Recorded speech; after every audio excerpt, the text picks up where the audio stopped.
Hi friends, आज आपण पाहणार आहोत बॉर्डर रांगोळी, जी की रेडीमेड पॅच आहे। इथे मी एक OHP शीटवरती आउटलाइन्स ड्रॉ करून त्याला फेविकॉलने मी रांगोळी ॲड करत आहे। आपल्याला जेही कलर हवे असतील तर आपण त्या कलरने आपण तिथे ॲड करू शकतो आणि जे की एक्स्ट्राची जी रांगोळी आहे ती आपण टॅप करून ती एकदा झटकून घ्यायची आणि अशा प्रकारे मी पूर्णपैकी हा सध्या व्हिडिओ जो मी फास्ट फॉरवर्डमध्ये ॲड केलेला ही जी कंटिन्यू प्रोसेस आहे की फर्स्ट आपण जेव्हा आपण OHP शीटवरती डिझाईन ड्रॉ करतो, डिझाईन आपण एकदा 1 लेअर त्याला रांगोळीने ॲड करूया आणि ज्यानंतर ती सुकेल तेव्हा आपण त्याला सेकंड लेअर परतसुद्धा आपण ॲड करणार आहोत। तशा प्रकारे मी आधी ही पूर्ण जी वेल आहे ही ग्रीन कलरने मी पूर्ण करून घेतलेली आहे आणि एक्स्ट्राची रांगोळी पूर्ण झाडून घेतलेली। आता हे जे की फुलं आहेत याला मी एक शेड आउट करते येल्लो, ऑरेंज आणि रेड कलरने। हे जे काही 3 फ्लावर्स आहेत हे आधी मी या कलरने शेड आउट करत आहे आणि त्यानंतर वरचे जे फ्लावर्स आहेत ह्याला मी एका वेगळ्या कलरने शेड करणार आहे।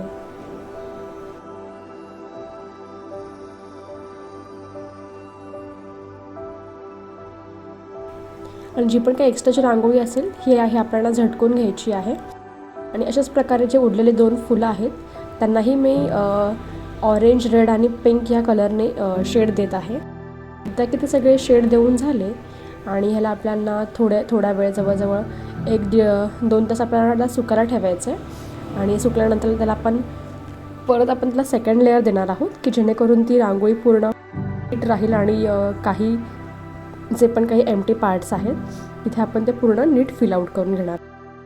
तशाच प्रकारे जसं मी फर्स्ट लेअर पूर्ण ॲड केलेलं आहे तसंच मी आता सेकंड लेअरसुद्धा ॲड करत आहे। आधी पानांना मी कलर करून घेत आहे आणि त्यानंतर जे पण काही फ्लावर्स उरलेले आहेत त्या फ्लावर्सला मी शेड करणार आहे। तुम्हाला हवे त्या रंगाने तुम्ही शेड देऊ शकता आणि हे ॲक्च्युली रेडीमेड जे पॅच आहेत हे तुम्हाला कधीही कुठेही यूज करता येईल आणि हे रियुजेबल असतं। आपल्या पाटाभोवती वगैरे दारामध्ये उंबरठ्याजवळ हे तुम्ही यूज करू शकता।